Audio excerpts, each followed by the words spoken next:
Wicked. Brrr. Here we are once again with some living life in the flow zone action. How are you guys? Yeah, we're Great. good. Yeah. You guys look nice and warm and cozy there. Oh yeah. Well, I actually had to I got ready for this. I've been renovating out in the studio all day, so I was pretty groggy and disheveled. So I'm showered, I'm refreshed, I'm cozy. Yeah, nice. I got this this hoodie actually. It's Oh, that's Ooh, nice.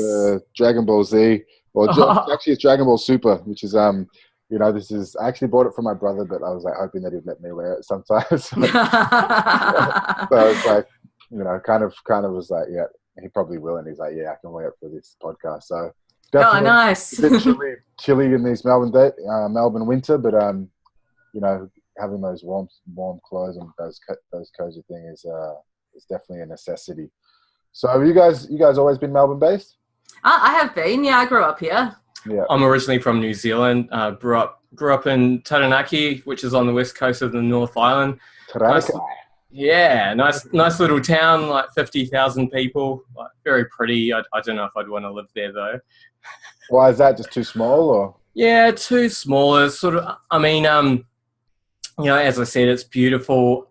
It's heavily, I know, oil and gas industry and dairy farming is pretty much, and a bit of now it's a bit more surfing, and there's a beautiful mountain there, so a bit of skiing and snowboarding as well. But yeah, sounds like they got everything. Sounds like you got. Yeah, I know. Some people are probably going, why did you move? Well, crazy enough as well, the last time we went back there, it's got 5 yoga studios now. Yeah, it's and meditations, but it's and pretty... 2 aerial yoga studios. So it's becoming a little bit more enticing, is it? Absolutely, yeah. I think there's a few people moving down from Auckland, and I read that Lonely Planet made Taranaki one of their top regions of the world a couple of years ago. So it's had all these people just sort of going there to hang out. That's a bit of publicity. How did they manage that? Is that just the People's Choice Award? That's how it gets kind of voted on? Or? I'm not sure. I really don't know, but yeah, that sounds pretty good. I never knew it's Melbourne's the most livable city. I'm who said it? How do we know? Yeah. Who voted for that? Yeah. I mean, I'm here, but yeah, it's pretty good. I always say that if Melbourne, a lot of people complain about the weather. You guys, because you're from New Zealand, this is probably better weather than New Zealand a lot of the time. But a lot of people complain about the weather. How do you guys find it here? You've been here for a while, so I don't imagine you have that much of a problem with it. It's all right. I mean, winters get a little bit cold. I mean, in New Zealand, it's sort of the same except windy as well. So, you get that rain going sideways because of the winds. It can be a bit hectic, but Melbourne's not too bad. And I've got my birthday in winter, so I kind of just hang out till my birthday, and then once that happens, the weather starts getting good. So yeah. Perfect. Yeah. Well, for me, I'm I love Melbourne as a city, and I believe that if Melbourne had really good weather, Gold Coast kind of weather, that there would probably be 15 million people living here. I think as well, bad weather makes you more creative. 100%. It makes you stay inside and come up with stuff to do. 100%. It is very creative. It's something it's got going for it, and I like the fact that the people who can't kind of handle the weather, they stay away. You know what I mean? Or they leave for the winter. Which is kind of cool too. In terms of you guys' background, yoga is your thing. That's your main thing. Yeah. So actually, I discovered yoga when I was studying visual art, and I was just going to be an artist and do yoga for my creative day job. But just over the years, I kind of realized that I'd be a way happier person if I just taught yoga full time as my passion, and then just art could be a fun hobby for me. Rather than trying to go through all of the grant writing and proposal writing and all of the other things that you have to do to be a professional artist that isn't actually making stuff. So how long ago was that? Was the art journey, and then? So that was when I was about 18, so almost 20 years ago now. Yeah. I still make stuff though. I still make art and make clothes and make furniture, and making the studio has actually been this epic creative project because it's been in my imagination for about 5 years and on my Pinterest boards, and we've just got to see it come into reality. And so was it like literally there was nothing in the back and now there's something, like you built the building and everything, or there was there was like a garage and kind of like a gravel area with some pot plants, and the garage is kind of gone and bits of that have been turned into the new studio. And like it's kind of crazy because it's the whole width of our backyard, but it doesn't really seem like we've lost that much backyard. No. You know, all the pot plants just kind of moved in and got rearranged, and it's all worked out. Yeah, beautiful. And you Rana, is that your background as well? Yoga's kind of yeah. I mean, I've got a bit of a weird journey into it. I guess like I was a computer nerd. You know, I studied to become a computer programmer. I did I still do web development. But I guess what brought me into the yoga world is a lot more. Well, I married Jo for a start, and but I actually got really sick. I got stomach cancer. My stomach was removed. It was a pretty rough time. At one point, I was misdiagnosed. I was told I was going to die, and so obviously it was pretty brutal. And yoga and meditation really sort of helped both of us. Yeah, totally. Just got us through. Yeah. So, after that, after I recovered and sort of started to feel better, I actually enrolled in a yoga teacher training. And how long ago was this? If you don't mind, can we go a bit into that? I'm like, he's happy to talk about it. You just dropped the bomb on me. I'm like, wow, let's go into what that entails. So getting diagnosed with stomach cancer. So before then, you're like, what, had some issues going on? Something's wrong here? Or like I had some discomfort in the stomach for a while. I guess this is pretty disgusting sounding, but I had really foul smelling burps. They just smelled really bad. They were really bad. And so like I'd seen a doctor before. Actually before that, I was having stomach discomfort. I actually passed out getting off the toilet. I found myself on the floor.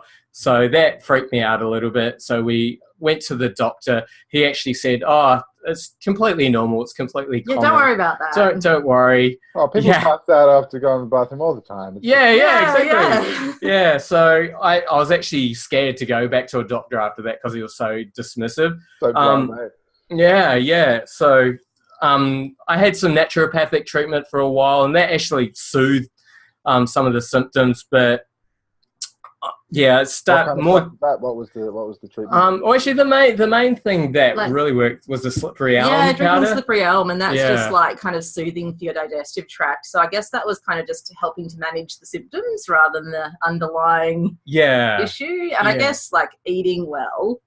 Because the symptoms he was having, it's like, well, that could be like a food intolerance or something. And, if you do eat really well, you do feel kind of better.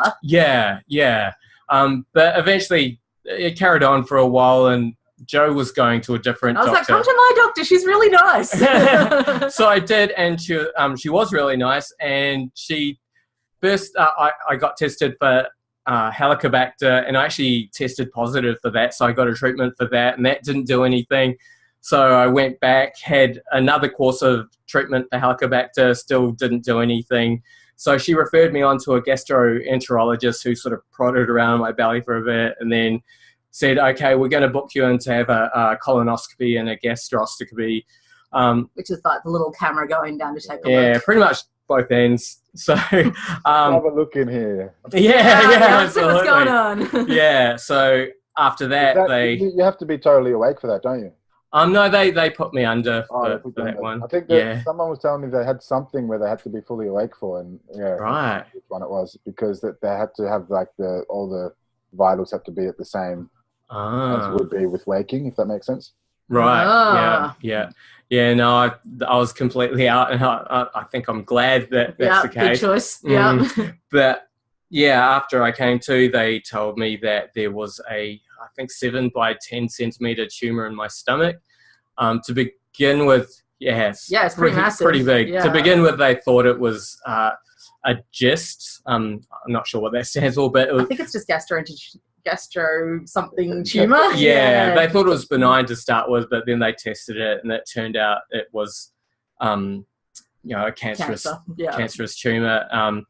And so receiving that news. So you woke up, received that news. Well, I mean, that kind of wasn't the worst bit because we were like, oh, shit, that's kind of pretty full on. And then we went to the surgeon and he's like, yeah, we'll have to take it out. Your stomach, I mean. Yeah. So we're like, whoa. Cool. Take the tumor out. Awesome. What stomach? Yeah, the whole thing. And yeah, they don't really give you any other options. No. And then what was running through your mind? Were you like, what does that mean? What happens if then I have no stomach? Like, what does that mean? That's the obvious question. Yeah. I think a lot of things came at like, will I, because I guess as a man, you sort of identify with being physically strong and, being capable, and will I be able to have a job, and will I be able to do all of the things that I take for granted. And if you get a diagnosis like this, sometimes the internet is not the best place for research. So a lot of people have this surgery and actually don't go on to have a job afterwards. Like they just can't take in enough nutrition to have enough energy to kind of be active out in the world. And, they pretty much have to go on disability or find a job that they can just do for a few hours a day. Mm. But luckily for Rane, he's pretty much, definitely healthier now than you were beforehand. And I guess most people are like, so how do you eat? What happens to your food? Yeah. And so they just kind of pull down your esophagus and join it to your small bowel. And so the small bowel kind of does a lot of the job that the stomach would do, which is just kind of churning up food in stomach acid if you have a stomach. And it's kind of like a bit of a holding bay. So if it's just going straight to the small bowel, you've either got to have smaller meals, chew them up really well, not drink and eat at the same time because you don't want to fill up that little space too much. So it's like you get full on way little amount. Yeah. And I guess over time does that give you a false sense of how much you're actually taking in? Yeah, because I can be sort of full and I can feel really full, but I'll still be hungry, which is really weird. And that can lead to some sort of not so pleasant situations. But fortunately, it just ends up coming back up. So, it's as in, so you'll overeat without realizing it. Oh yeah. Even if he just eats too quickly, it's an issue. Yeah. But I guess from the beginning, I sort of pushed it a little bit further than probably should have, but dedicated to the eating. Yeah. So I'm gonna eat. I don't care how much space is in there. Yeah, exactly. So I think I'm doing all right. You do actually, if you're gonna stretch stuff out, you kind of do have to push to the point of being a bit uncomfortable to train your body for that. And is that a thing? So your capacity to eat bigger meals has grown as a result?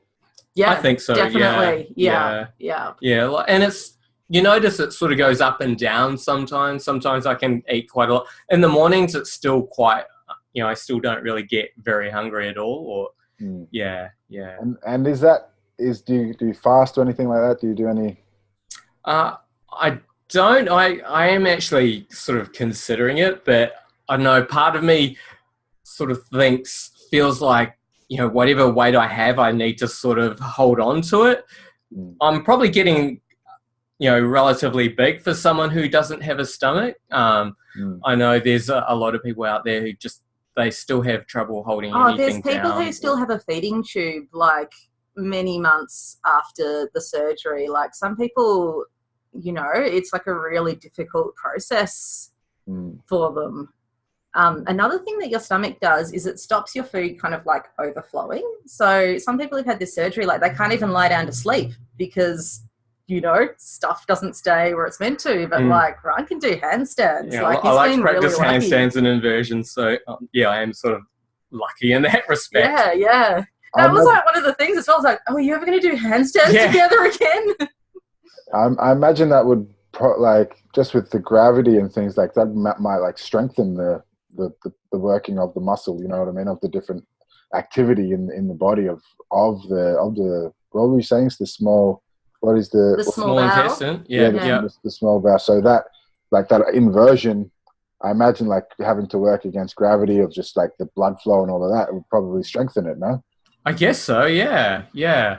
I mean, we're actually like, we teach a workshop together now, which is like a yoga for digestive ease workshop, just because we've like researched this stuff quite a lot ourselves. And just like any type of movement's actually really good for your digestive system, because just the way that your intestines kind of use peristalsis to squeeze that food along, if you can like move, that will help that process. It's like that natural thing where, you know, had a big meal, go for a walk, feel a bit better. Yeah, 100%. So you are you involved in like I don't know, support groups around this kind of stuff as well? Like, have you reached other people who have had the similar surgery and things?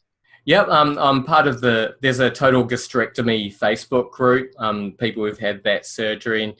And I guess that's actually the group that we found a little bit sort of worrisome before I had the surgery, because that was freaking you out a bit. Yeah, because you only really hear people's horror stories. It's like when you're having your worst day ever, that's when you go online and look for support. Like you don't tend to go on there and be like, yep, everything's pretty sweet today. Yeah. And I do try and occasionally jump on there and sort of like say it's something like, good that's give some positive feedback.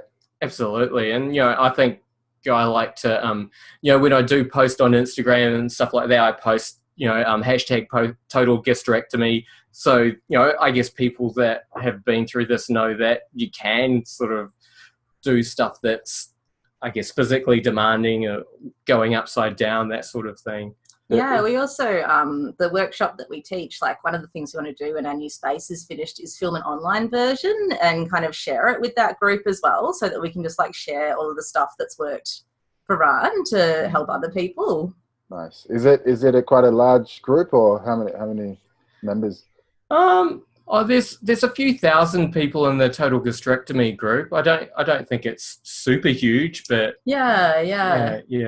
It's one of those things where like when it happens to you, we kind of didn't know anyone who'd had this surgery before, but then like you just hear people have friends of friends and people have relatives and things. So way more common than I thought. Is that well, it's actually a really common cause of cancer, right? Is it like number 3? I think it's the third biggest killer.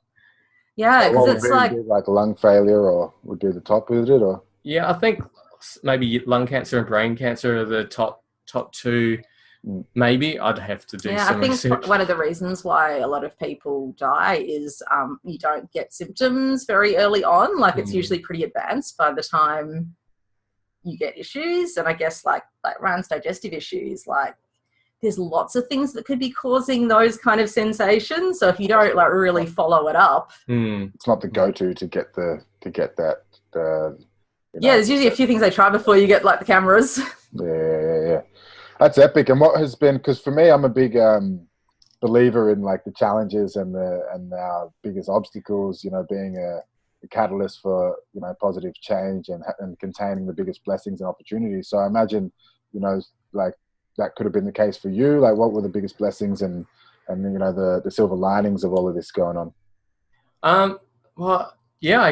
You left a job that was like causing you a lot of stress. Yeah, I was in a job for about 8 years or so, and they actually took really good care of me when I was sick, and I'm eternally grateful to them for that. But I think in some senses that job may have helped me get sick, if that makes sense. 100%. And so I stayed there for a year or so afterwards, and then I just sort of had enough, so I just left. And maybe even just had the realization as well that like yoga and meditation is more what you want to be doing.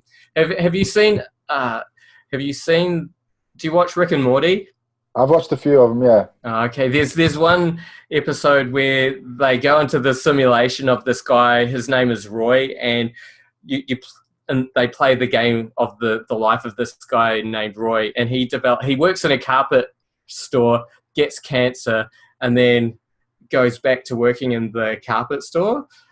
And then another character plays Roy in this game, and he wins because he sort of didn't go. He just like breaks free and like runs into this field, and and sort of, I guess the place I was working was my carpet store, if you know what I mean. So you can relate to that. Yeah. So and I am doing more or less the same thing, but it's weird. I found Well, you're freelance. Yeah, like, I'm you can freelance. work from home. Yeah, I found So a job like that day.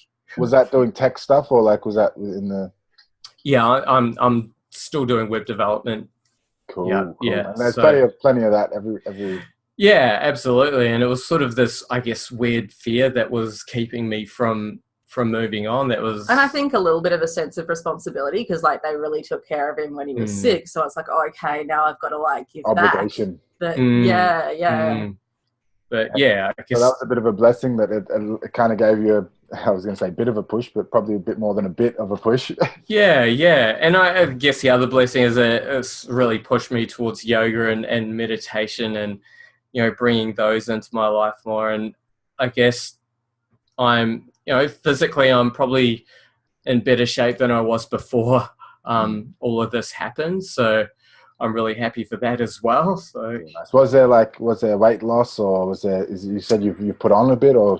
Yeah, I've put on a bit since the surgery. I think before the surgery, like before you go into the stomach removal surgery, they obviously want you to put on as much weight as possible. So they tell you to actually eat as much junk food as you can, which is, and all through chemo as well, the focus is on like maintaining your weight. So they just like eat the fattiest foods you can, eat ice cream, a couple of times a day. Yeah. So I got up to about 90 something kgs, which is actually not the most I've been at, but how tall are you? I am we measured ourselves the other night. I think we're about 175, something like that. Yeah. So I'm not super tall. Yeah. So yeah, I lost a bit of weight after the surgery, probably a bit more than. Yeah, there was a bit of a like time that was a bit scary when like you're kind of like eating the maximum amount you could eat and like even pushing that, but still losing weight. So it's kind of like, oh, when's this going to stop? Like, am I going to be one of these people who, you know, are going to just have to like not exercise and not work because I can't take in enough nutrients to let my body do that? That's crazy.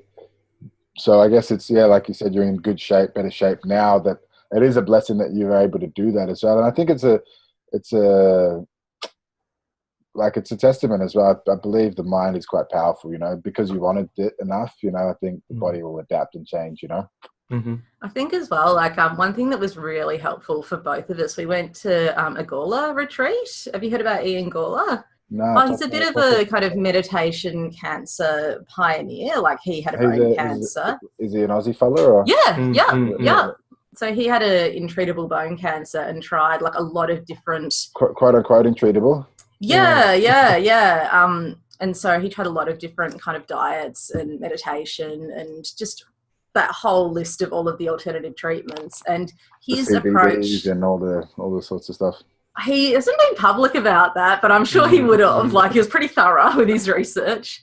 But yeah, so this is a retreat for people who have cancer and their families, and like there's a big focus on meditation, a big focus on diet, but kind of empowering people to make their own choices with that stuff. Like they're not anti-conventional treatment, but they're more about don't be scared of what your doctor says. Like they work for you. Like treat them as a consultant. Like you're in charge here. This is your body. You make decisions that you feel good about. And if you're not happy with your doctor, like get a second opinion, get a third opinion. So I think that was like a really good grounding in like, here are some like really good strategies for no matter what is happening with your diagnosis and your health. Like here are some things that you can do that will help you wherever you're at with all of those things. Feel empowered in where you're at. Like a lot of people just will take it as well. Like, all right, you've got 3 months to live, and then all right, they're like, well. There's a whole chapter in Ian Gawler's book about how that can just be a death sentence. And there was a stage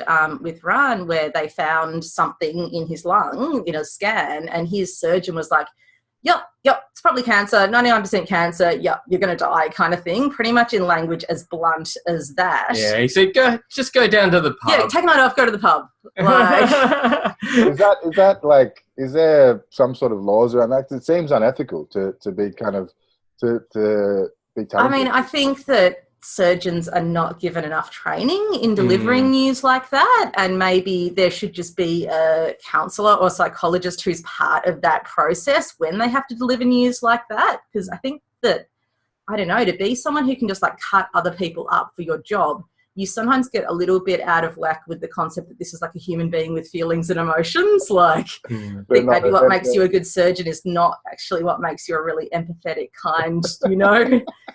They're not a lab rat or a frog that you're dissecting. Though, you know, and we met doctors and surgeons we met some really who were lovely, like fantastic. Yeah. At Peter MacCallum Cancer Institute, they're just they're so amazing. Yeah. And what are the keys? What are the key differences between what someone who you feel is fantastic and someone who's like a bit scary? I think actually taking the time to listen to your questions and to listen to you. Like, quite a few people who we spoke to, they would like cut me off halfway through my question and answer the question they thought I was going to ask and then just move on with what they wanted to say. And it's like, I know they're busy, but this is our like 15-minute window to ask these questions to someone who actually can help us, and they just don't have time for you. So the people who, you know, I felt were the most helpful were the people who actually had time for us. That they like, they didn't treat you like a number or just like a conveyor belt, you know, get you through.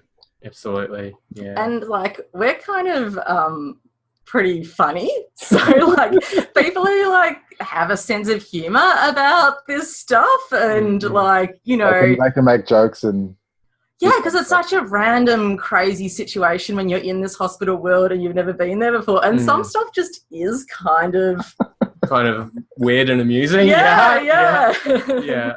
And you know, sometimes they have this way of saying, or someone say you're getting a test or something, they'll see you and say, I hope I never see you again. Or like one nurse who was really awesome just showed us all these pictures of like her guinea pig on her phone in these like giant sunglasses, and like sometimes that stuff is really helpful. 100%. It's that mood as well, like you're saying, like the someone who comes and is like, hey, you've got a week to live, and some people only last 5 days, they just give up, or you know what I mean. And I guess some people are going to be like, well, screw that, I'm gonna get past this, but not everyone's going to be like that. And I feel it's quite important when we're speaking, not just in the positions of potential power, if you're a doctor and surgeon, these kind of things, but just in general, if you're having a conversation, you're meeting a stranger, you know, just being really mindful of the way that your words can shape the reality, and the way that you can shape someone's own self-image and self-belief and all this kind of thing. I think it's super important. Yeah, definitely. It's like absolutely a thing with teaching yoga as well, to like be okay to say, I don't know, or let's try some things and let's see. Like, I think maybe that's something that happens with like medical professionals. Like, they don't want to be unprofessional and they don't want to give you false hopes. So they're like super hard line when maybe they're like, okay, this is something it could be this, it could be something else that we don't even know about yet. And to like just be kind of honest like that, if that's the case, rather than being like, yep, it's cancer, you're going to die. Wowzers. And in terms of that, just touching on like the yoga side of things, have you had lots of teachers, lots of mentors and this kind of thing? And have you gone through a lot where you're like, oh, this person wasn't the right fit because of X, Y, Z, and then the other people, like, this person is actually really, I resonate with them, and you know, I love what they do because of a certain reason? Is that something you've experienced, or you've kind of had one teacher and you've stuck? No, I'm like a real, like, I chose the teacher training course that I did because it like drew from this real diversity of different traditions, and like that's always been something I've been really into in yoga, like, because there's lots of different points of view, everyone's really different, there's lots of different traditions, and I kind of see that as being like one of the most fun parts of teaching, to draw from all of these diverse movements and different points of view and kind of like flow it all together into, I guess, something that people can tap into but still get what they need out of it. And it's actually something that really changed my teaching when Rane was sick, is I used to use a lot more visualization and kind of bring in a lot more philosophy and kind of talk about chakras. And we went to this one class when we just got like really bad news, and we're just like, let's just go to yoga and, you know, move and breathe, and like that's all we need to do this morning. And the class was all about like every breath, breathe in joy, every breath out, breathe out bliss. And it was just so not the headspace that we were in. It was like a really jarring experience and just made us feel way more crap. And that was like a realization for me, like, I don't know what everyone is going through in this class. So now I would never teach with a theme that was as prescriptive.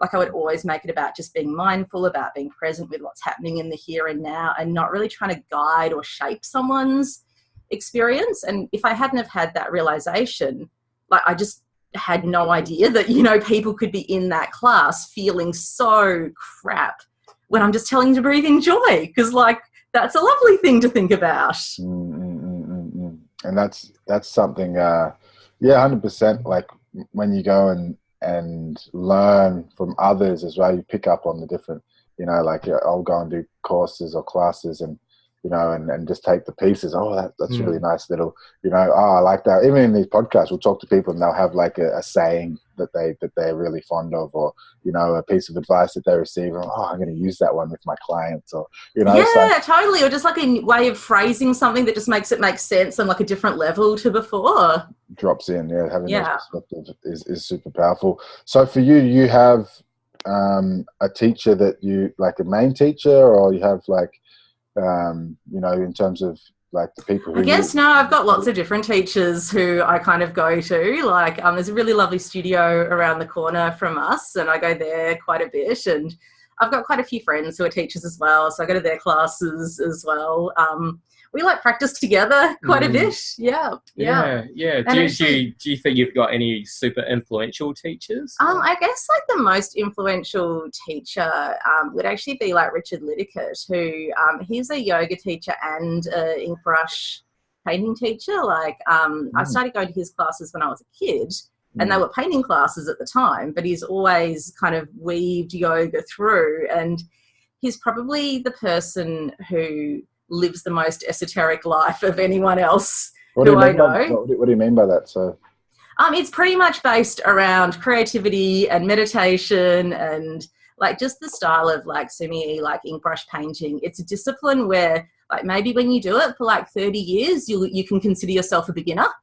Like, so there's just, you know, it's a lot about practice. It's like archery or calligraphy, or... Yeah, it's calligraphy. It's like Japanese and Chinese calligraphy. And so you kind of start out sitting down and like you mix up your ink with your little ink stone in your ink stick, and that's like a meditation before you begin. And it's like a really different approach to creativity, because there's not this like expectation that you are going to produce something new. Like, that's not the drive, because you could try and reproduce this thing as faithfully as possible and you'll still make it new. Like, you'll still make it your style without even intending to. So, like, I kind of, I don't go to his classes super regularly anymore. Like, for one reason, they go for about 2 hours. That sometimes spreads into like 2.5 or 3 hours, because he just gets in the flow and in the zone with it. But I'll still go to his workshops, and Rane goes as well. But yeah, the way that he brings together like art and meditation and creativity is, I guess, been pretty influential on the way that I practice. Can you give us an example of what that looks like? So how the linking of all of those... so like if we are like painting a character,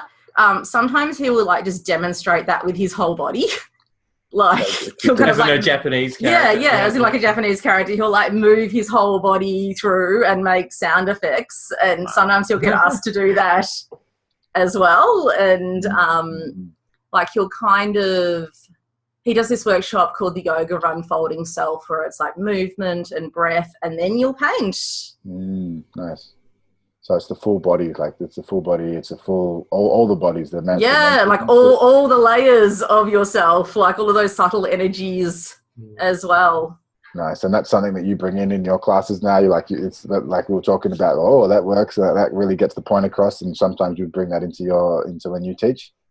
Yeah, I guess more the, like, I don't do it the way that he does, but I guess it's just kind of part of my practice that I just know how like yoga and art and meditation all flow together and all support each other. So if I'm stuck in one of those areas, I can just like do the other one, and that'll usually kind of get things flowing again. And I guess as well, his approach to creativity, it's like, for the process. It's for how it makes you feel as you're doing it. So I don't feel like I have to come up with an exhibition or something to sell at the end of it. Like, I can just do it because I really love doing it.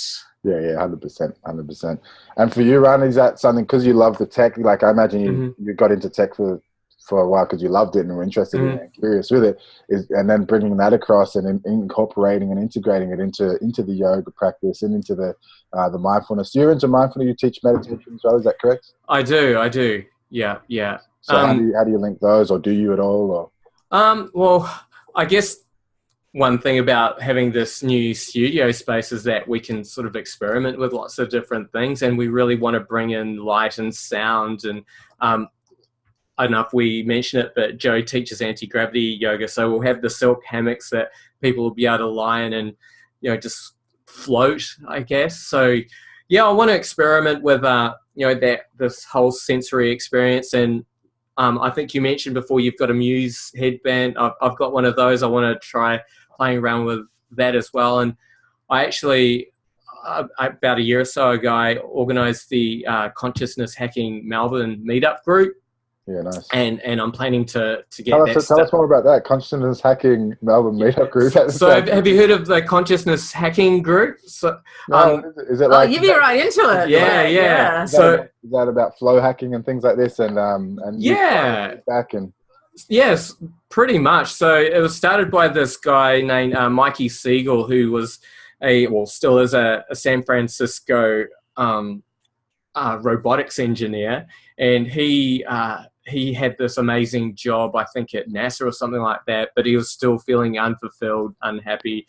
So he went off to an ashram and had an amazing experience there, and he toured around Southeast Asia and had all these amazing, you know, spiritual experiences. But I think he found that he came back and just wasn't really fully integrating them into his life. So he wondered if he could, you know, take his knowledge and you know, build technology that sort of helps people, you know, find their center, reach a meditative space, and connect with each other. So he's done some amazing projects. He's working on something called Group Flow at the moment, which has a bunch of people sort of sitting in a room. They've all got sort of little, you know, electrodes and stuff like that attached to them, and they gradually synchronize their breath and heart rate, and that sort of changes the music and light experience. So, you know, possibly some video projection as well. I'm not sure about that, but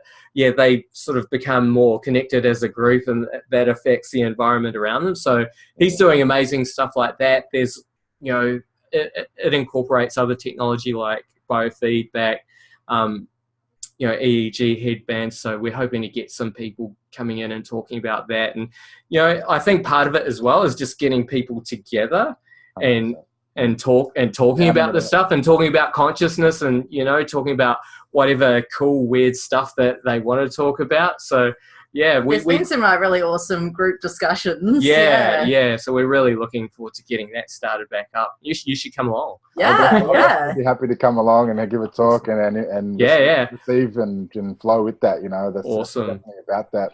You know, I feel that the more people coming together with these things is awesome. So is that something that's inspired you to then, you know, you're now going to incorporate those the visuals with the yoga swing and all this kind of stuff? Like, I'm like, oh, that sounds like fun. I'm going to play with that and see what it looks like in our space.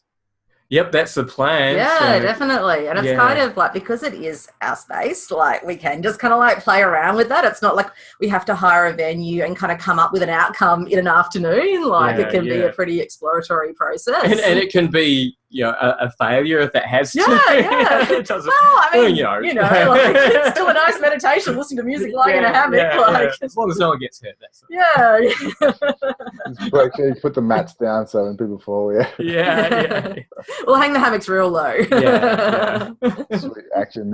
In terms of like going forward for you guys, the vision with that, like, do you see yourself you know, hiring that space out to others, mainly using it for yourself? Like, what's the plan? The plan is to start out with just the pair of us teaching the regular classes, because it is like at our house, and we want to kind of have a little bit of time and space to let it kind of grow organically and evolve.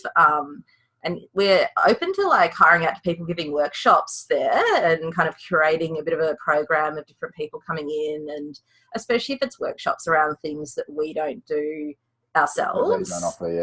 Yeah. And I guess doing stuff as well, like Rane's going to do a meditation, which he's going to put out online as well, and kind of do some like free online stuff, and then do some more in-depth courses, because part of Rane's web skills awesomeness is that he's also like a really great editor and really good at filming stuff and really good at translating stuff, you know, online. Yeah, beautiful. Good to know.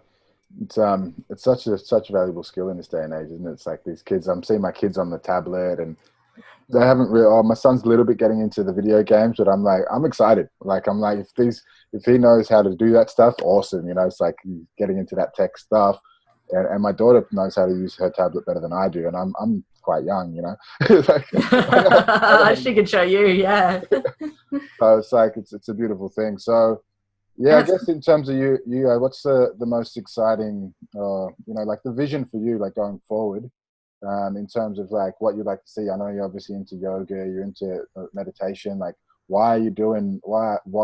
Why meditation? Like, what's so important about it, and what do you see coming as a result? Well, I guess like it's actually like it's a really amazing job to do, because you do feel like you can like make a genuine difference in people's lives, because they tell you that like you can like genuinely help people with like pain in their bodies, or like emotional distress, or even like I just teach some workplace classes, and people will come in and they're like, you make me look forward to Mondays because I get to go to your yoga class. So that's kind of amazing to like be making a positive difference, even in a small way, out in the world. And it's really something we want to embrace in our home space as well, because it's like a small space. So we want to make it like really welcoming, and especially welcoming for people who maybe feel a bit intimidated or a bit uncomfortable going into like a gym or a big yoga studio. Like we've both done accessible yoga training with Sarah Harry, who's awesome, and like her thing is fat yoga. Like she's written a book called Fat Yoga. She's in a larger body herself, and she has just like come up against all of this judgment and all of this unnecessary kind of crap trying to go to a yoga class, and it's such an accessible practice. So we'll have lots of props, but we also just want to have like a really welcoming attitude to people. Like whoever comes in, like this is a practice for everybody, and we want to have a space that like celebrates what's unique about different people, rather than kind of considering it an inconvenience. Yeah, nice. And what's been the big things for you, like that you've gotten out of it? Like obviously you've stayed with it for 20 years. Obviously you've gotten some benefit. Like what are the biggest kind of benefits you've received from the practices? Well, I guess like when I was at school, I just wasn't into sport because I just found it really boring and pointless. And then when I was doing art, I did a lot of work about body image, and about like especially the kind of crap that our society puts on women and on men as well, but very much about your self-worth being based on how you look. And I've just kind of realized that like yoga is a way to kind of explore all of that stuff, but in a really positive way that actually helps people. Like, you know, I could make digital artwork that makes a statement about that culture, or I can actually teach a class that's all about kind of cultivating self-love and self-acceptance, and doing movements that feel awesome in your body, and while you're sort of connecting with people at the same time. Yeah, totally. Yeah. So I guess that's what I'm excited about. Just like, I guess it's our mission to like kind of have this space and have this practice that like empowers people to like feel awesome about who they are and like good in their bodies, and just enjoy how fun and playful movement can be.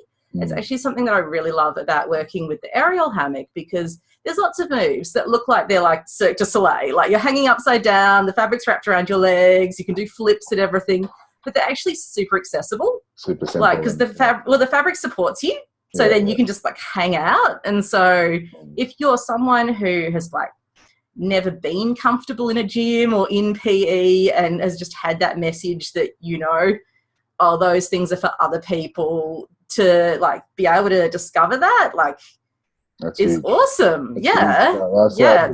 Give you a whole bunch of confidence. It'll open up a whole new part of the world didn't exist before, really, because it just, you'd never, oh, that's not me, I can never do that. And like, yeah, I'm not coordinated, I'm not flexible, yeah. And it's like, that's what all this stuff is for. Like, no one is when they first start. And one thing, I guess, about our space as well is that it's super colourful and friendly. And, you know, you go to a lot of yoga studios and they're very dry, white walls and big mirrors up the front when maybe you don't want to look at yourself in the mirror for an hour. Like, yeah. So we just want a space where people can sort of feel, I don't know, welcomed and friendly. So that's the big intention, is like this, like the community, it's the welcoming, it's the unlocking, like the confidence and the accessibility. Those are a large part of the intention from you guys. Absolutely. Yeah. Beautiful. And in terms of the meditation stuff, what's been the benefits that you received? Because do you also, Joe, incorporate meditation in your, because obviously it's like a moving meditation and, you know. Well, I feel like a physical practice is actually the best shortcut for me to get to a meditative state of mind. Like, once I've kind of had that being present physically for the hour, then it is a lot easier to kind of settle in. I actually felt like meditation was something that I actually felt a little bit guilty about not practicing as regularly as you should when you're a yoga teacher. And it wasn't until Rane got sick that I really, I guess, got to the level in my meditation practice. I think I just practiced it regularly enough at the Gawler retreat, like 3 times a day for 6 days with like amazing meditation teachers, that was enough of a grounding that I could just keep going on my own. And we meditate together, like we try and do it most mornings, and we both have these like internal kind of triggers, and we're like, okay, we've got to meditate more. And like, mine is forgetting stuff. It's like forgetting appointments, forgetting things that I'm meant to be doing, you know, just being scatterbrained. Mine's probably reacting to other people's Facebook posts. Rather getting on the internet. Trolls. Yeah. Why did you say that? Oh. Give an example of the stuff that get you going. Oh, I can't even think. It's always something tiny. Yeah, like that's the thing. Like if it was something real, then it'll be like, oh yeah, that's worth getting annoyed about. But it's, you know, just I don't know. Why did he say that? I don't know. Or what was that supposed to be? I don't know. Yeah. So okay, I think I should be. We should both get back to meditation. That's nice. So for you, it gives you sort of a sense of like more like water off a duck's back. Things don't bother you as much. Or I guess it makes me a bit more. I can actually think through what I'm feeling a little bit better, if that makes sense. Probably not very well described. Yeah, well, you just kind of like notice a certain like thought pattern coming up, and rather than just being like, you're just like, I'm just doing this thing because I'm hungry, so I just need to eat some food, and then I won't be as annoyed about that, you know, that thing in that email, or I'll stop overanalyzing that thing that happened yesterday. Like, I think you just kind of have that little bit of perspective on how your brain works and how everyone's brain works, because we're all people, so, you know, we've all got our little quirks. And so it's like more greater self-awareness, greater self-regulation, greater also empathy for others. And absolutely. Awesome. And I'm a big believer. Like I've proven to myself over and over again, and I teach mindfulness meditation, qigong for many years now. So I know, but I'm always curious how it, because everyone gets affected differently, right? Some people, it allows me to relax more.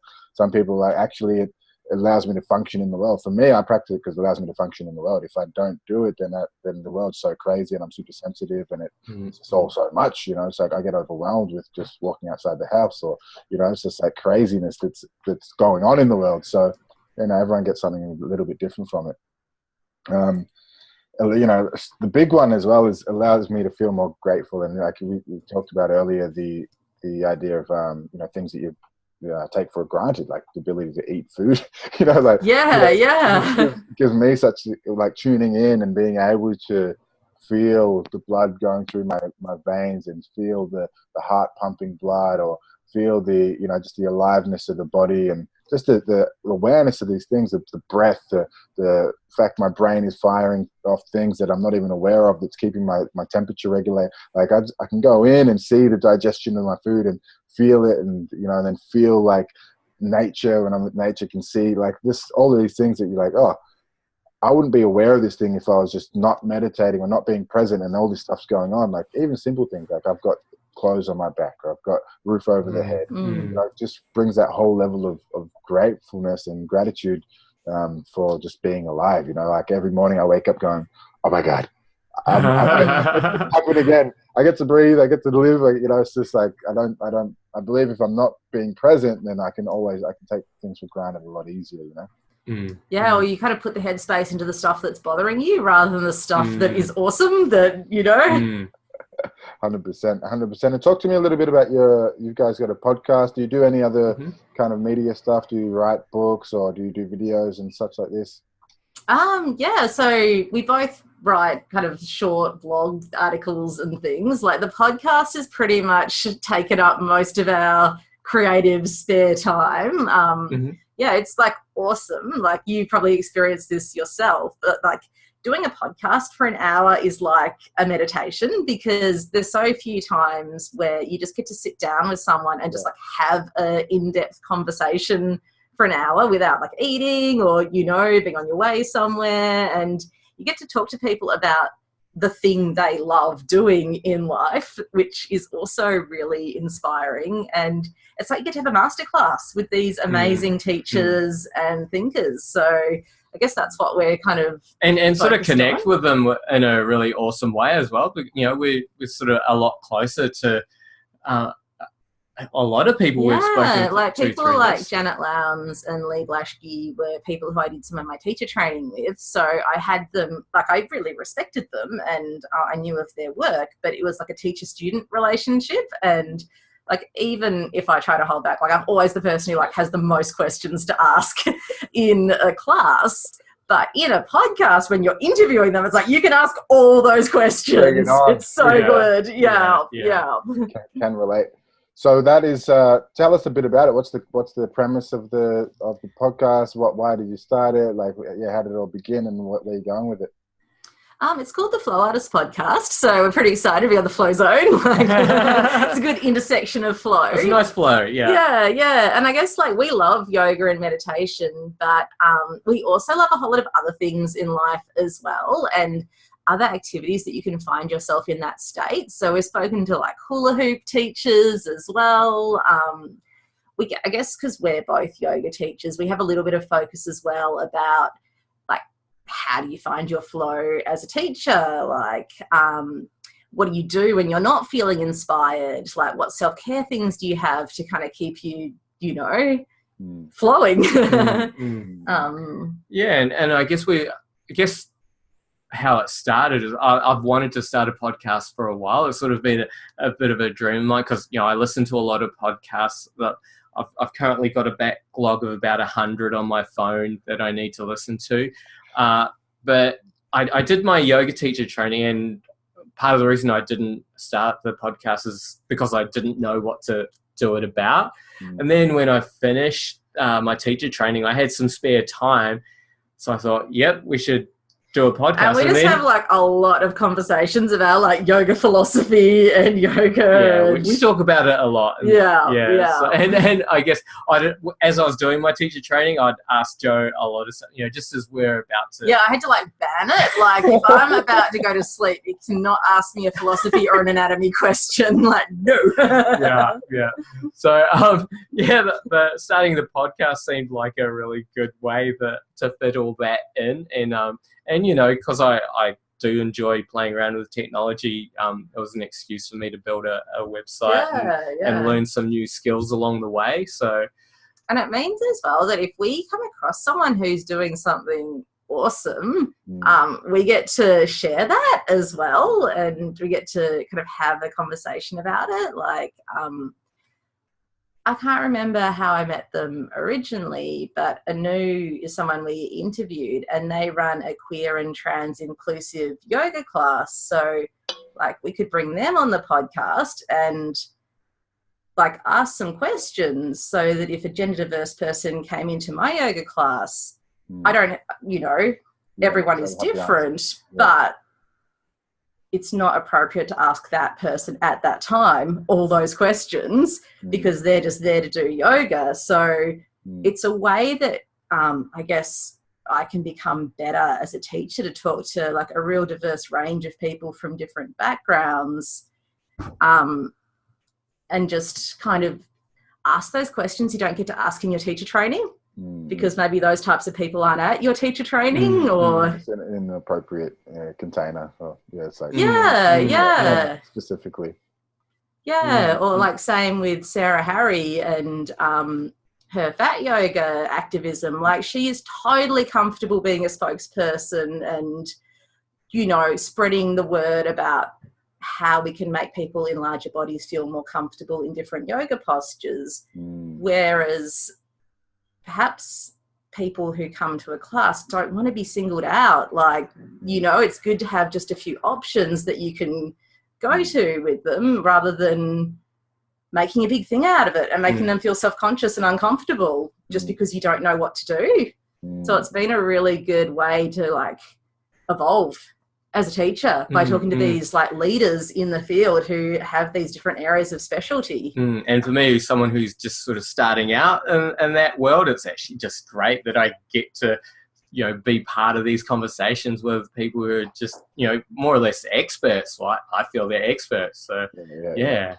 That's amazing. A great way as well. And what was there like any kind of, because you said you've been wanting to for years, and then was there some fear holding you back? Like, what was stopping you? Was it just you didn't have anything to talk about? Was that the main thing? Or that and time, you know, there's always time. And I don't know, I just felt like suddenly we had a topic, we had, you know, a pool of people we could speak to, and it just all felt like it just was the right thing to do and just came together. So nice. And in terms of that, like with delivering it to the audience, so you got people who like hanging on, like, oh, is you release every 2 weeks? Is that right? So you're like, got people who like email you, oh, that was amazing. Like they reply and respond and review and all these kind of things. Like, is it quite engaged your community, or? It's getting there. Yeah. Like, we'd love it if more people did that. But we've got a small Facebook group, and you know, we have people that definitely respond to everything we you know, put down there, and you know, and I think it's actually some of the connections we've made with people who've come on the podcast that's actually the most powerful stuff, and they come back to the group and they sort of offer support and interesting stuff as well. So it's a beautiful thing. It's a great way. I believe everyone should start a podcast. Is like, if you're into anything, like if you're really into something, like not just I kind of like it, but if you're like, I love this thing and I'm so inspired by it, and all I can do is talk about it and think about it and do about it, then start a podcast. If you are the person who's like chewing your friend's ear off at a party talking about this thing, you can share that with the whole internet now. It's so easy. There's apps like Anchor. You can get Anchor now and just do it. You can have a phone call with your friend and go straight live to Spotify, to iTunes, all the platforms. It's incredible. And I think as well, like, we get a lot of media bombarded at us and a lot of advertising. So this is a way to kind of push back against that and to like hear everyone's voices. Curate your own experience, right? That's what I love about Instagram and all these. Like, I can go unfollow, follow. Oh, that person's saying something funny, or that person's saying something interesting. That person's doing something creative, which I really love. I'm just gonna curate. Oh, someoe's on some trolling or bullshit. All right, unfollow. And it's not like the other ones. Like, unfriend. Like, oh, that's a bit bigger. Totally unfriend. No, just unfollow that. I just don't want to curate that in my experience. And I think it's definitely it's an exciting time that we're living with these technology. And I'm into the, you know, like what I want to move into is more of that, like VR.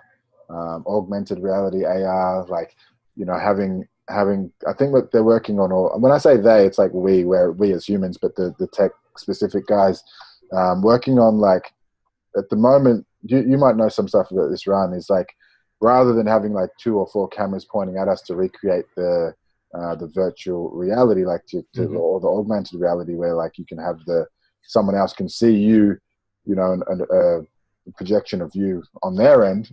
3D.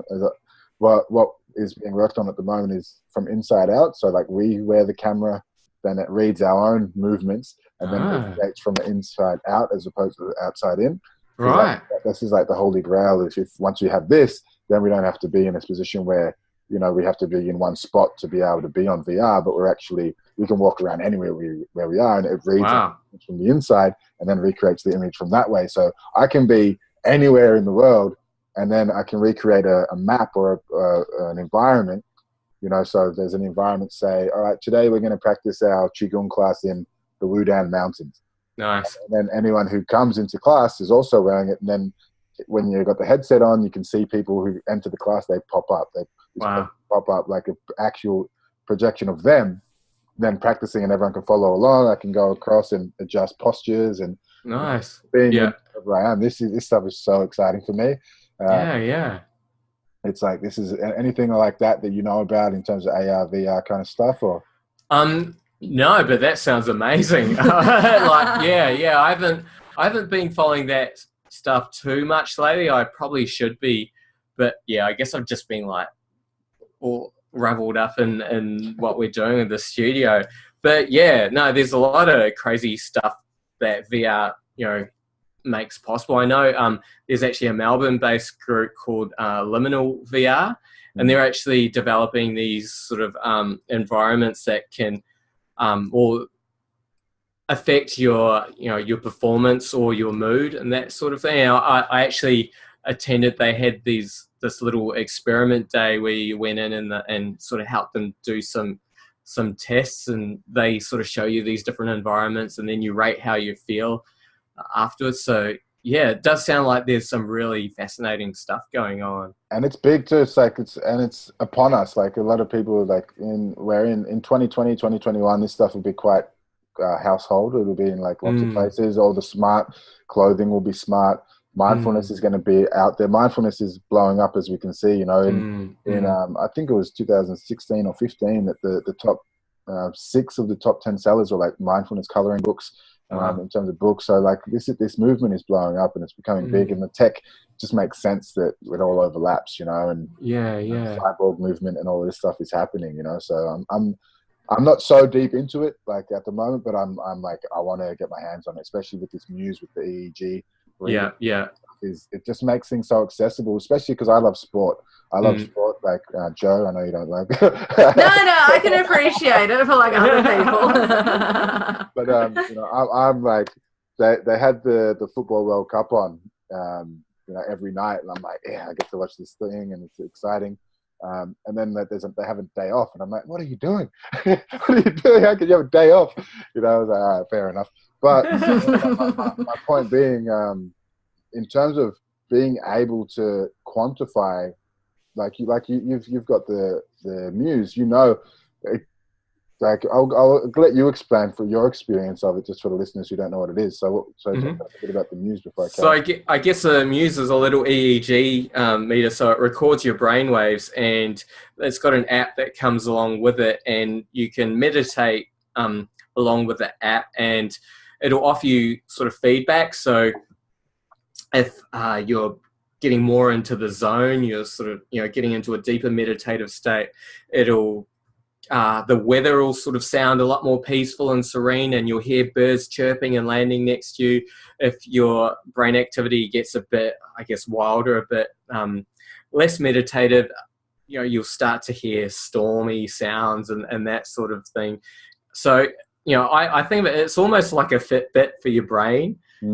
So, you know, and it actually keeps you coming back to, you know, I want to beat that, what I did yesterday, which I guess is, the gamified meditation, I found it really good and really fun.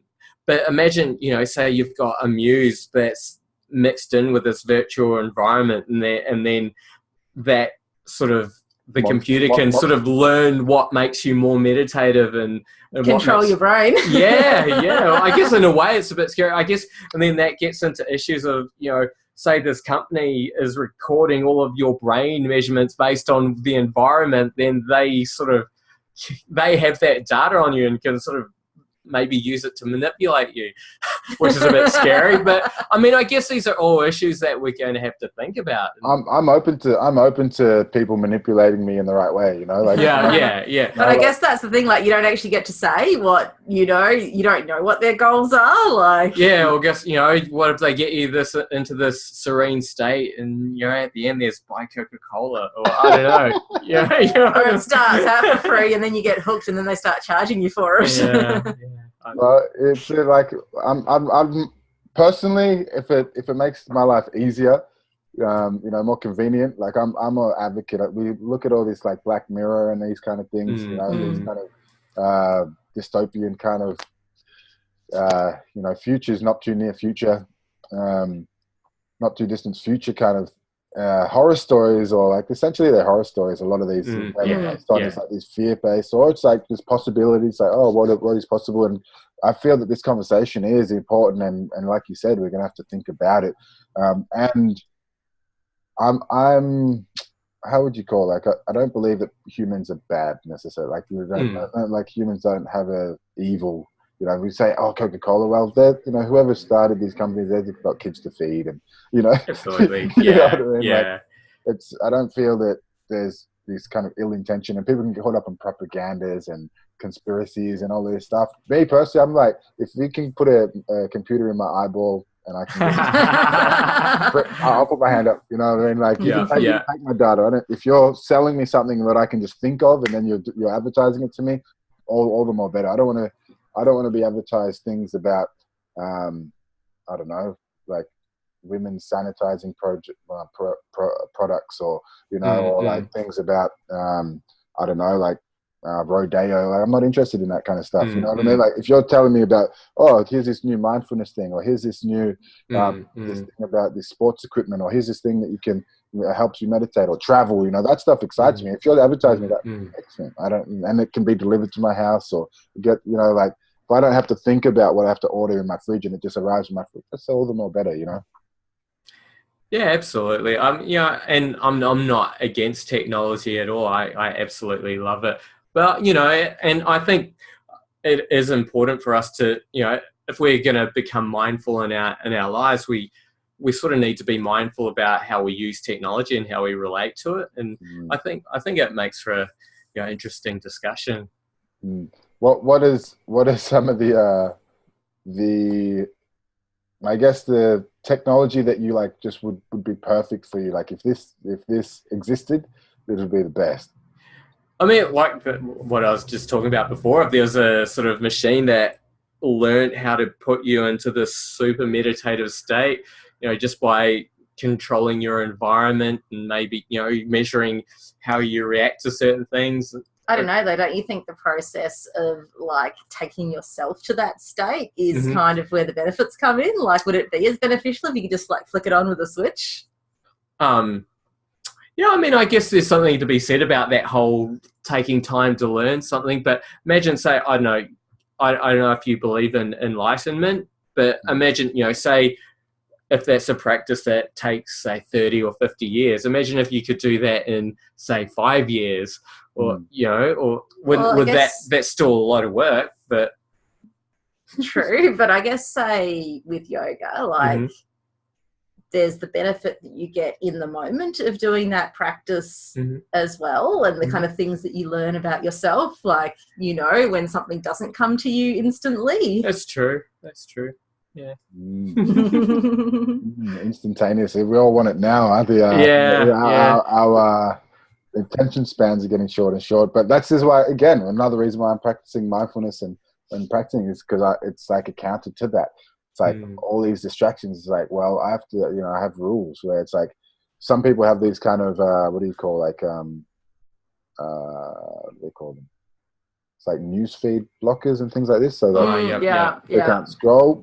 For me, it's like, I'd rather have a rule where I don't do that. I think that's a difference between like, you can have it where you're like, I'm going to put a boot on my car so I don't drive it. Because it's, it's like, well, I just don't drive the car, or you know what I mean? Like, Yeah. Now I've like slept way better since I stopped bringing my phone to bed. No scrolling before bed. That's book reading time. 100%. And is there any other little hacks that you guys have like that are helpful for your mental health, or emotional health, spiritual health? Yeah, don't pick up my phone before morning meditation. Nice. And little rules like that, they're big. They might seem little, but they make a massive difference, right? Yeah, I think as well, like, I mean, probably everyone has their thing, but when you run your own business as well, like when you like pick up your phone, check your emails, it's like, boom, now I'm in work mode kind of thing. So, and like none of those emails can't wait another 20 minutes. Exactly right. And I think it's Tim Ferriss, he's like 1 hour a week or 1 hour a day that he, 20 minutes a day that he checks his email, or, or he turns his phone on, or, like, I just check my voicemails, and if anything's a priority, then I'll get back to it, Are you got any kind of lessons that you've learned, or like that you in running your own business, and you're teaching yoga and all of this kind of stuff, that you could share with there's a lot of listeners I know who listen to this who are running their own business or wanting to, entrepreneurial kind of people, like I guess lessons you've learned along the way that have been really kind of helpful for you or beneficial.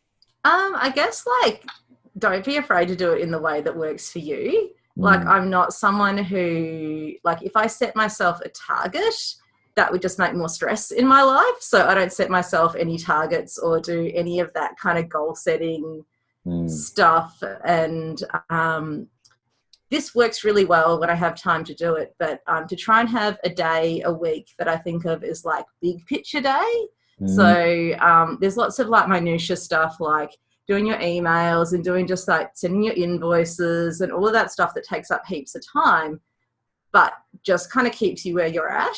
So like for stuff like a bigger creative project that might not directly make me money, but will be more fulfilling, or will kind of means I can explore another side of yoga, or, like something like writing an article for a website, or putting together a bigger project, I need a big amount of time to do that. Like I can't just be like, okay, 20 minutes, let me like drop into that creative zone. So yeah, setting yourself big chunks of time for. Yeah. I need like a day free if I'm going to be doing stuff like that. Yeah. And I guess as well, like to focus on the stuff that like you're actually excited about and that you really enjoy doing, like even if it doesn't make that much sense to other people. Give us an example.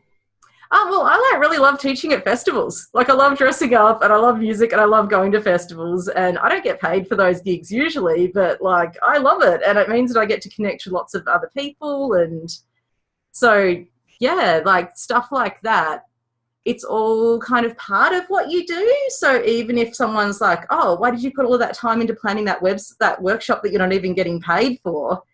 I think that kind of inspiration flows into all of the other stuff that you do as well. 100%. Like, yeah, and that's big as well, because a lot of people are going to work differently, and I see a lot of people beating themselves up. That's a big thing. Like, if I don't do it, or if I don't achieve the thing, or if I fail, quote unquote, I'm like, bring on failure.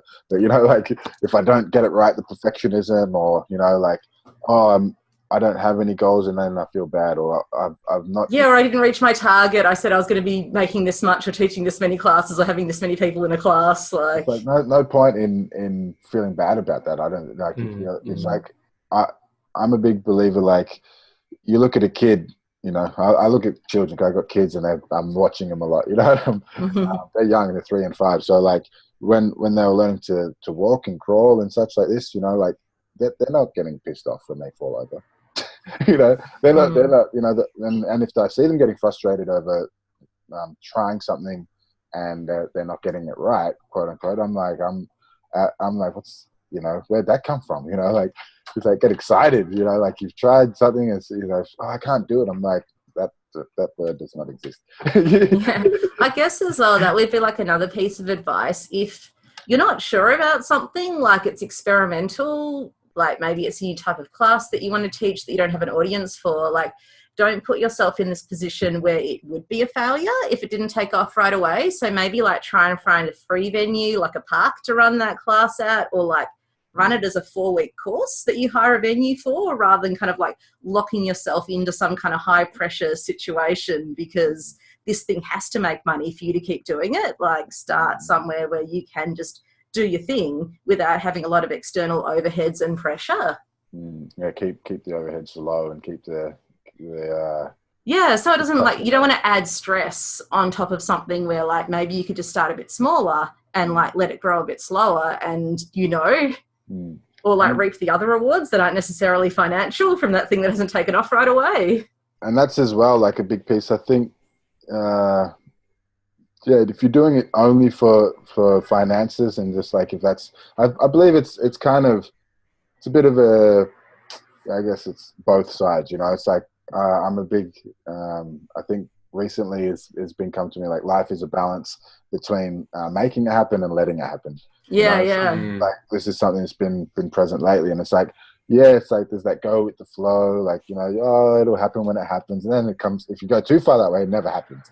But if there's a bit of, like, let's make this happen and let's decide, like you said, you spend time having one day of bigger picture, you have some sort of idea of, all right, what would I like to do? Like, what does it look like? You've got the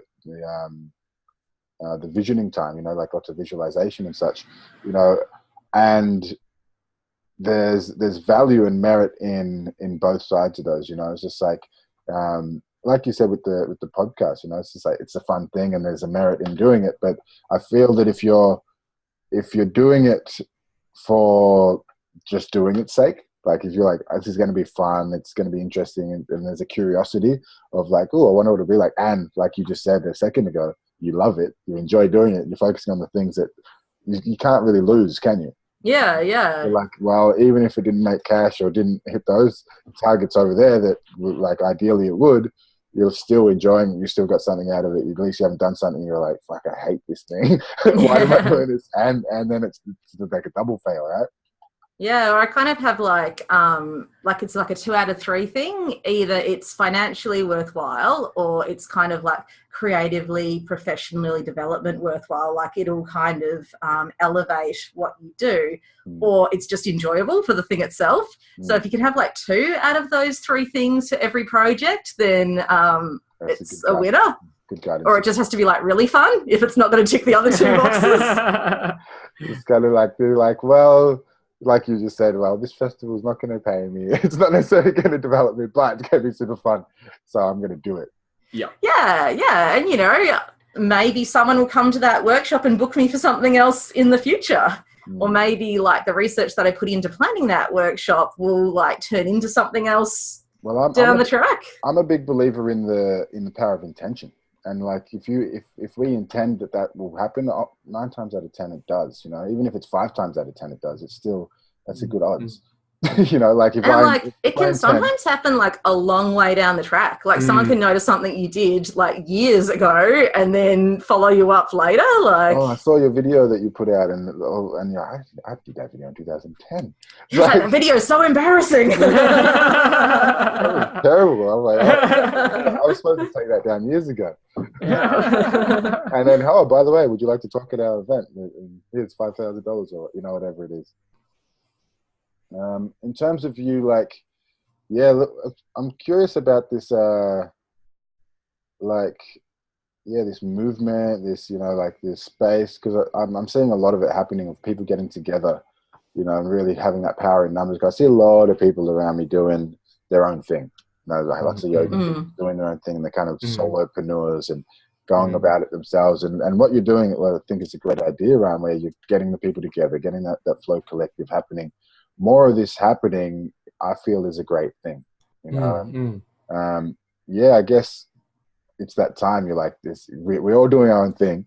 Especially in Melbourne, you get this a lot with whether it's musicians, it's artists, it's everyone is so busy, especially in wintertime, in there creating, doing their own thing, and it's like them supporting other people who are also like, then they have that exhibition or they have that workshop or they have that event, going to it and supporting it. Like for you, I guess how do you guys navigate that kind of stuff, like attending and supporting, the community, as well as, focusing on what needs to be done within your own thing? I mean, I guess it is kind of tricky with teaching yoga classes because the times that those classes are on are like the times when all of those events are on as well. And I guess we're kind of lucky because a lot of our like social crew are really awesome creative individuals as well. So we can kind of double up on the social side with, you know, going to someone's exhibition opening or going to a night that someone's putting on. And you know, we try to make it to, you know, people's classes and people's, you know, events that, you know, and we've had the chance to meet some really amazing teachers and sort of go along to what they do. So yeah, I mean, like, you know, since I got sick, I don't really go out that much. If that makes sense, I don't really go out and drink a lot or party a lot. Though I still do a little bit, but you know, so there's a lot more time for that sort of, you know. Yeah. I mean, if you're not like hungover for half your weekend, you can like get heaps more done. You can do so much. Yeah. I'm big on that too. Like, you know, from 15 to 25 was I got it all out of my system, you know, and then it's just like, now it's just like, all right, cool. I've got time now to focus on building something that is actually going to be beneficial for more people than just my dopamine receptors. And I guess I also try to go to a variety of classes. Like I was doing, you know, I was doing this 3 times a week doing conditioning at this power and posture yoga studio. I was doing that and I didn't have energy to do anything else. So I cut that down to once a week, and I go to another yoga studio for a, you know, more flowing vinyasa class, and I go to a meditation evening somewhere else. So I sort of try and split my time up into different things that I enjoy. Yeah, I usually try and go to like 2 or 3 yoga classes a week just for kind of inspiration. And like Melbourne's pretty amazing in terms of the workshops and masterclasses and everything that's on as well. So I usually try and do like maybe one other course that's a bit more in depth a year, and then a few workshops and things as well. And like, luckily, most of my friends, I've got like a lot of yoga teaching friends as well. So it's like a bit of a social catch-up time as well as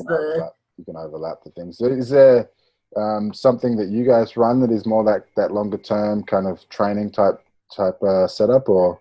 Well, one thing that we're going to run is like a Sunday kind of Sangha session once a month where lots of yoga teachers, you know, open to everyone. Everyone can kind of come, and like the thing we're thinking about is like maybe bring something to share, something that you think is awesome, and a question.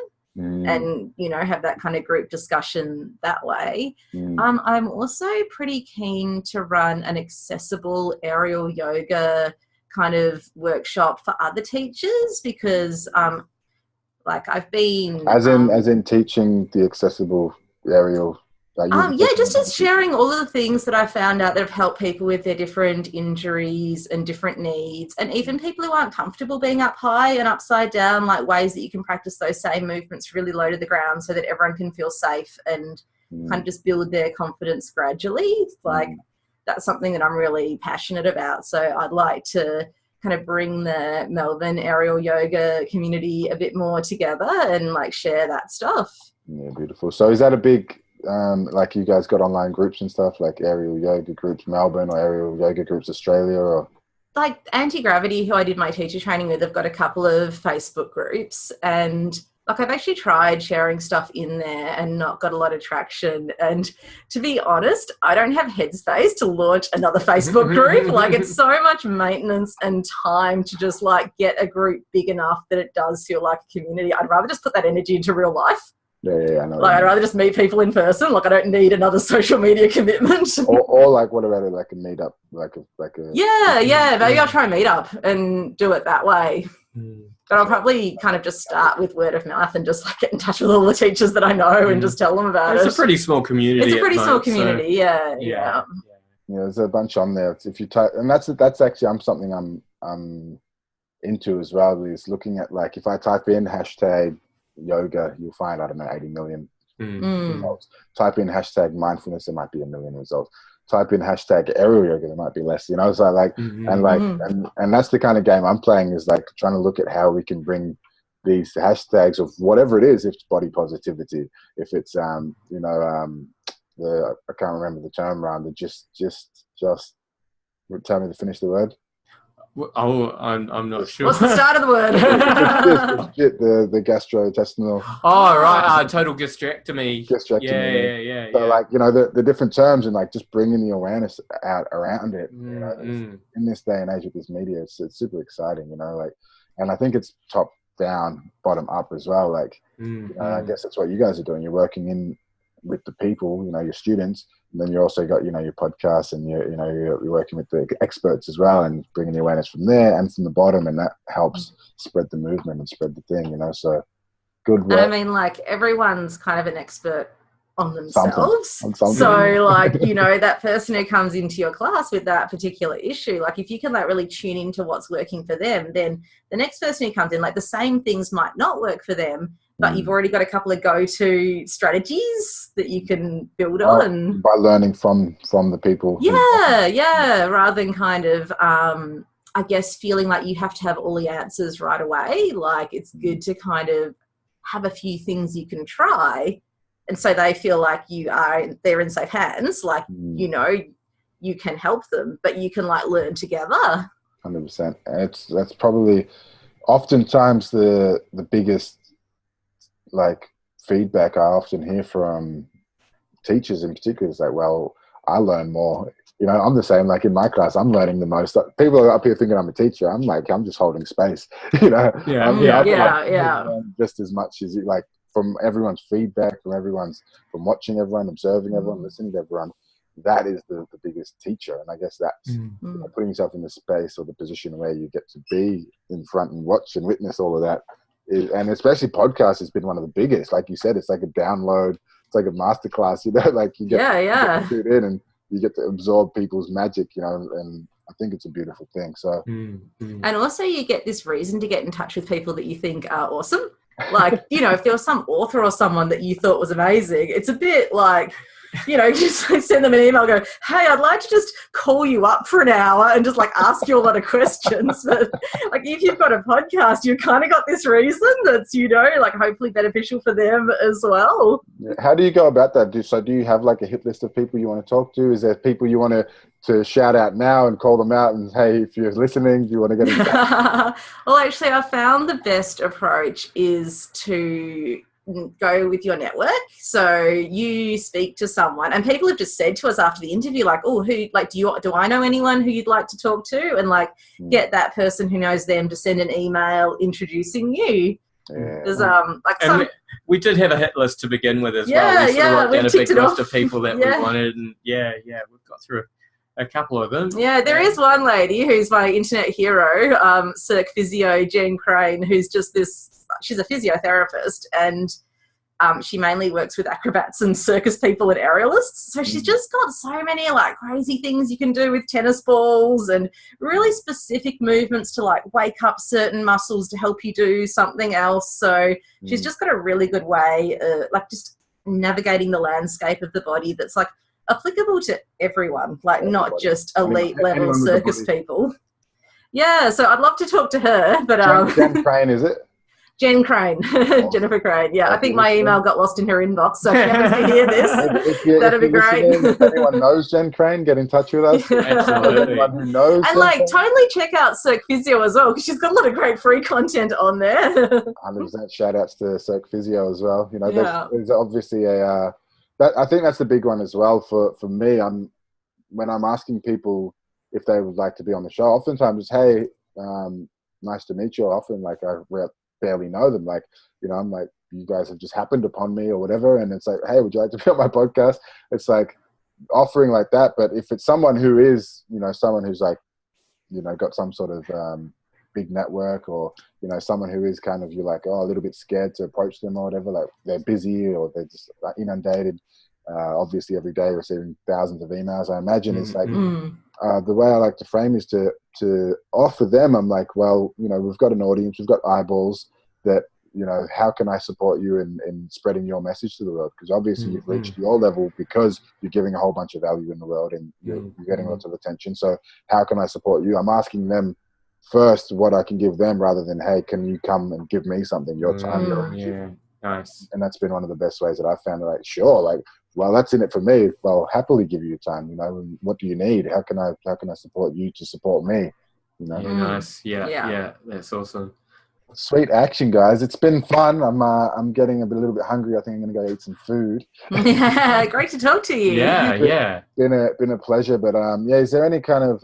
I know your podcast is called. Tell me the name of it again. The Flow Artist Podcast. The Flow Artist Podcast. So yeah, and my business is Garden of Yoga. Garden of Yoga, excellent. So, and that's going to be the name of the studio. Yeah, that's the name of our studio. Excellent. Yeah. So, in terms of the flow artistry.